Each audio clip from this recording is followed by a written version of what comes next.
وعلی الذین یطیقونہ، اور ان لوگوں پر جو اس کی طاقت رکھتے ہوں، فدیۃ، فدیہ ہے، طعام مسکین، مسکین کا کھانا۔ اب آپ سوچ رہے ہوں گے کہ پہلے کہا گیا کہ جو نہ رکھ سکے وہ گنتی پوری کرے، تو پھر یہ کیا ہے کہ فدیہ دے، یہ کس کے لیے؟ اس کے بارے میں 2-3 آراء ہیں۔ نمبر 1 یہ کہ یہاں وہ لوگ مراد ہیں جو مشقت کے ساتھ روزہ رکھیں، گھر میں نہ سفر ہے نہ بیماری ہے۔ تیسری قسم ہے، وہ کیا ہے؟ اولڈ ایج اور پریگنینسی اور دودھ پلانے والی عورت، ٹھیک ہے؟ یہ بیمار تو نہیں ہے نا، عرف عام میں جس کو بیماری کہتے ہیں اس میں تو نہیں آتے۔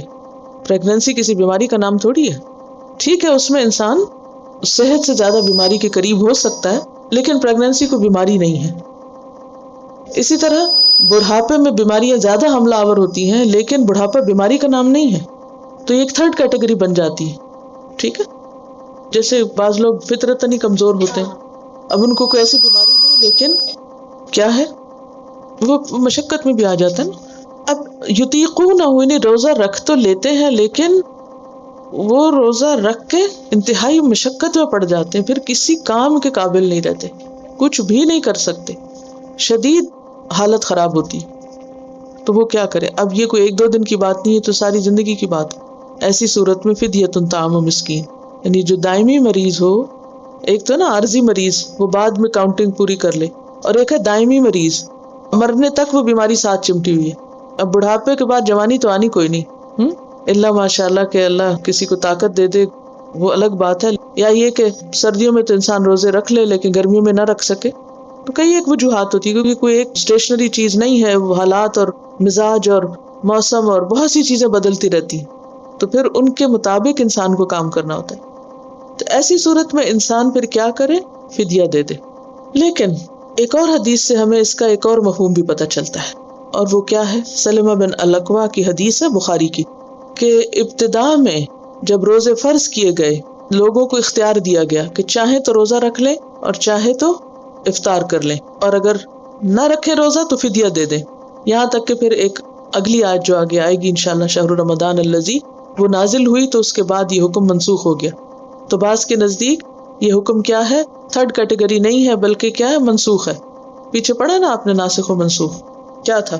ما ننسخ من آیت او ننسها نأتی بخیر منہا او مثلہا، کہ نہیں ہم منسوخ کرتے، ابروگیٹ کرتے کوئی آیت، مگر یہ کہ ہم اس سے بہتر لے آتے ہیں یا اسی جیسی لے آتے ہیں۔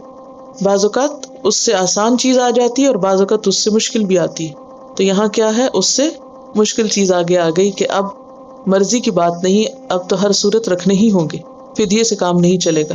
وَفَمَن تَطَوَّعَ خَيْرًا، اور جو خوشی سے کرے کوئی نیکی، فَهُوَ خَيْرٌ لَهُ، تو وہ اس کے لیے اچھا ہے۔ اب خوشی سے کوئی کام کرنا، اس سے کیا مراد ہے؟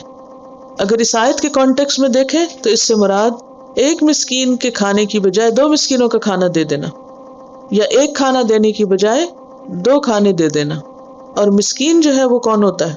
وہ شخص جس کے پاس 1 سال کے لیے اپنے کھانے پینے کا بندوبست نہ ہو، یعنی آپ کس کو دیں گے یہ فدیہ؟ اس شخص کو کہ جس کے پاس اتنی آمدنی نہ ہو کہ وہ پورے سال کا اپنے کھانے کا بندوبست کر سکے۔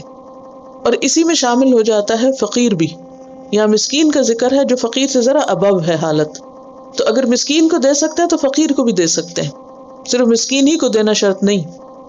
فدیۃ طعام مسکین، مسکین کو کھانا بطور فدیہ دے دے، لیکن اگر کوئی شخص خوشی سے زیادہ دینا چاہے تو ایک کھانے کی بجائے زیادہ کھانے بھی دے سکتا ہے، ورنہ عام حکم کیا ہے؟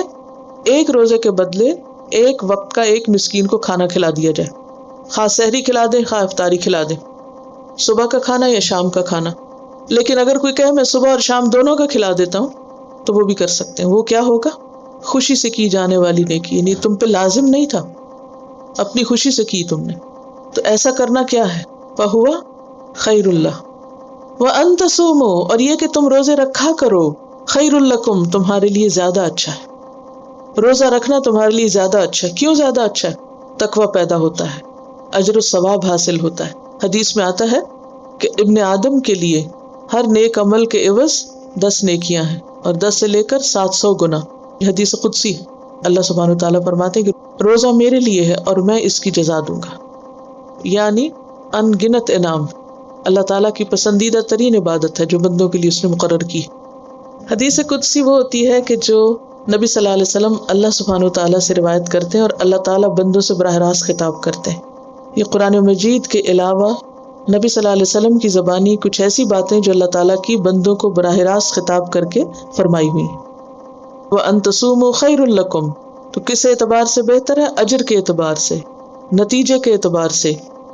اور اس کے علاوہ بھی آپ نے دیکھا ہوگا کہ بہت سے ایسی ریسرچز اور ایسی کتابیں اور طرح طرح کی رنگ رنگ کی باتیں پڑھنے کو سننے کو ملتی ہیں کہ روزے رکھنے کے طبی فوائد کیا ہیں، اور طبی فوائد سے مراد کیا ہے کہ کون کون سی بیماریوں کا علاج ہے روزہ. ایک لمبی لسٹ دی ہوتی. لیکن ایک مومن روزہ اس لیے نہیں رکھتا کہ اس کی بیماریوں کا علاج ہو جائے گا یا ڈائٹنگ ہو جائے گی اس کی. وہ کس لیے روزہ رکھتا ہے کہ یہ اس کے رب کا حکم ہے اور اسی میں میرے لیے بھلائی ہے کہ میں اپنے رب کا حکم مانوں. وَأَن تَصُومُوا خَيْرٌ لَكُمْ، روزہ رکھا کرو یہ تمہارے لیے زیادہ اچھا ہے فدیہ دینے کی بجائے. تو یہ کہہ کے شوق دلا دیا گیا کہ انسان میکسیمم ایفرٹ کے ساتھ اپنے روزے پورے کرے. ان کنتم تعلمون، اگر تم علم رکھتے ہو کس بات کا؟ کہ روزے کا اجر کتنا ہے. اگر تمہیں معلوم ہو کہ روزے کا اجر کیا ہے تو تم کبھی بھی روزہ مت چھوڑو. أياما معدودات فمن كان منكم مريضا أو على سفر فعدة من أيام أخر وعلى الذين يطيقونه فدية طعام مسكين فمن تطوع خيرا فهو خير له وأن تصوموا خير لكم إن كنتم تعلمون